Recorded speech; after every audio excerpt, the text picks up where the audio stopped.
Gavin is getting cooked for the Ben Shapiro episode. I really can't stress this enough. The left needs to fight back against his run for president with everything we have. He would be an unmitigated disaster and usher in someone like Nick Fuentes as his successor. Yeah, he's going to have Nick Fuentes as his vice president. Okay? That if this trajectory holds, by the time he runs for president in 2028, if we have elections at all, Nick Fuentes is going to be his VP pick in the interest of Nazi bipartisanship. Here's proof of him standing for nothing. Was a narrative that was immediately pushed by the Trump administration and Secretary of Homeland Security Kristi Noem that she was a domestic terrorist who was attempting to run over officers with her car and was legitimately trying, not just this officer, but multiple officers. That was the original statement. I said at the time, I thought that was untrue.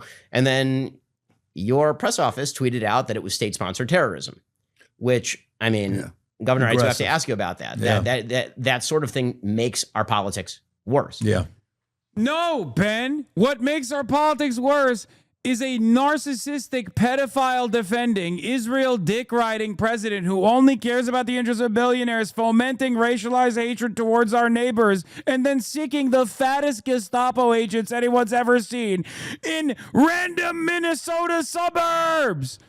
Not calling it terrorism, which is what it is. Shut the up. Why are liberals giving this man a platform and trying to revitalize his career? Do you want to eat Israel's dick that hard? Oh my God, because there's no reason for this racist, white supremacist piece of shit to get any breathing room on mainstream television, on liberal outlets, unless you are CNN and you realize that it's really up that Ben Shapiro lost his audience because his audience realized, oh, if we hate everybody, we hate the Jews too. And they started hating on him. And the reason why you are revitalizing his career is because you want someone to do fascism the right way. And the guy who's going to do fascism the right way, i.e., where you do fascism for everybody but Israel, okay, and you defend Israeli fascism, is Ben Shapiro. Oh my God, I hate this. It's so transparent. The only difference between Ben Shapiro and Nick Fuentes is Nick Fuentes hates Jews. Ben Shapiro is Jewish. Nick Fuentes at least says he hates Israel. Ben Shapiro loves Israel. And it's ironic for the Democrats because hating Israel is the 80% position here. So why the are you like, oh yeah, the Republican operative I need to prop up is the one that literally is just as racist as every other neo-Nazi, except he loves Israel. What the At least if you're going to prop up a Republican that's just as racist as the rest of them, get Marjorie Taylor Greene on board. At least she says Israel and is seemingly more open-minded about social, like expanding social welfare, you know? And I don't even want to platform her either. How about none of that, you know? Hell, dude. Who is this for is the question I keep asking myself. Who is this for? And then you get this guy on, and then you agree with him that ICE is not terrorist at a time when the majority wants ICE to be abolished. You got normie Barbaras and Debras in the suburbs sipping wine and going out with a box of Franzia to go yell at the Heil Hitler Brigade, and Gavin Newsom, with all of his ambitions for a higher office, is sitting around being like, you know what? Oh, I'm disavowing myself. I'm disavowing my previous statement at a time when it's at its peak popularity. Oh, God, I hate the Democrats so much. It is so unbearable, dude. Oh, establishment Democrats are cancer. Saw a tweet that said, has Newsom ever been grilled by an actual leftist? And the only answer people had was the Lemonade Stand podcast.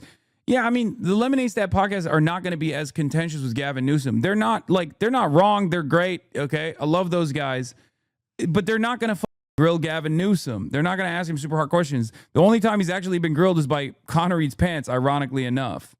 Okay. Donor class is torn between running Gavin Newsom for the abundance agenda and bombs over Israel, or running Josh Shapiro on the abundance agenda and support for Israel.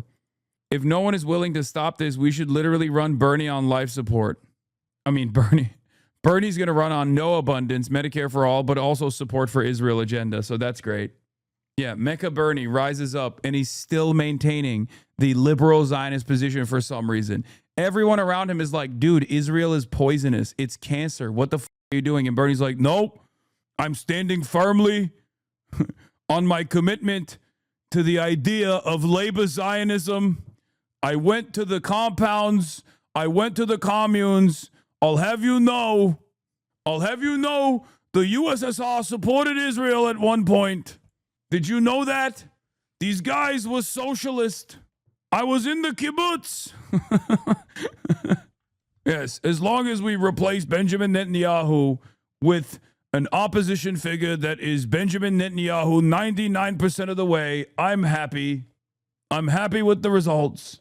In some ways, he's just as stubborn as you. Yes, stubbornness is a superpower if you have a good understanding of what is happening around the world, and you can still maintain some ideological impurity as well, where you can like change your mind on things. Okay. If you're stubborn in the wrong direction, you turn out to be like Bernie on the liberal Zionist hill. And that sucks. Bernie is literally the sock time duped by National Socialists and refusing to acknowledge it. I don't even know what the full extent of his perspective is on this stuff, but you know, exactly. I didn't want to say nothing, but you know, we know an example of a stubborn, prideful person that has, maintained the wrong hill. And it does. Yeah. I mean, our ICE officers obviously are not terrorists. Yeah. A tragic situation is not state-sponsored terrorism. Yeah. Gavin Newsom walks back calling ICE operation state-sponsored terrorism. God damn, dude. Oh, brother. Why is he trying to revive Ben Shapiro? Because it's the same reason why they're trying to revive Ben Shapiro on CNN. Because he's the right kind of Republican, okay? The Republican that isn't anti-Israel and anti-Semitic. Well, I guess Ben Shapiro doesn't give a shit about anti-Semitism either, as long as they're pro-Israel. Let's be real. Gavin Newsom is trying to position himself as like a responsible moderate. It is so crazy. The time in front of us does not require becoming a moderate with the current unimaginably right-wing prospects of a fascist American future. Okay? The time right now is for action, is for bold, radical action in the direction of common sense. Common sense is not firmly planted on the right. As a matter of fact, it's firmly planted on the far left, okay? Rudy Giuliani's point of view, who made the point as an advocate for sanctuary policy when he was mayor of New York, he said it keeps people safer, healthier, and more educated. Safer in the context that it allows community members to be more likely to participate as witnesses of crime or victims of crime in going after the perpetrators, more likely to get an immunization shot if they're not worried about the nurse turning them over to ICE, more likely to go to school and get educated if they're not worried about the school crossing guard crossing them and ultimately turning them over to ICE. So it's the tool of pragmatism because of the complete abject failure of the federal government.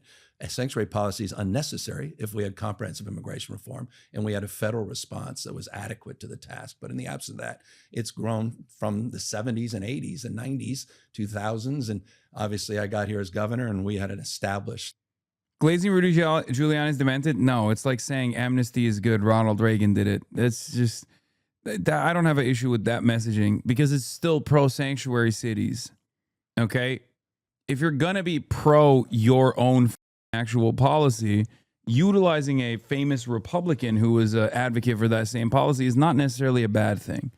Remember the Ronald Reagan mention, because I think if the Democrats move in the appropriate direction, they'll talk about conditional amnesty and they'll bring up Ronald Reagan quite frequently.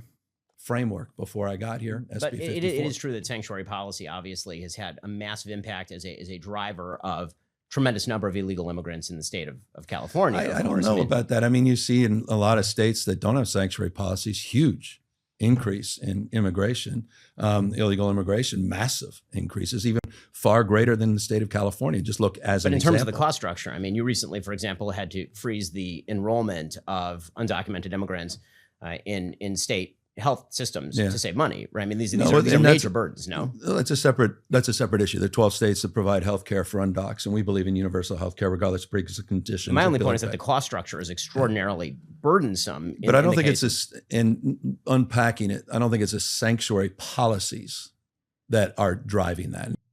He was pressed on trans rights too. Ugh. Why does the parent not have 3 minutes on trans rights? No, thank you. there are certainly cases in which kids are being socially transitioned to school without parents knowing about it. The fundamental question is the question that you're not wanting to answer, which is whether boys can become girls. Yeah, well, I think for the grace of God, yeah. Why is it such a hard question to answer? I don't understand. We're talking about so few people. There's so much hate and bigotry, so much condemnation. It's not an act of bigotry to say a boy cannot become a girl, nor should my children be taught in K through 12 public schools that a boy can become a girl. That's not an act of bigotry. That's an act of rationality and biological simplicity. You've done 2 weeks of 7 hours straight news coverage, man. You're right.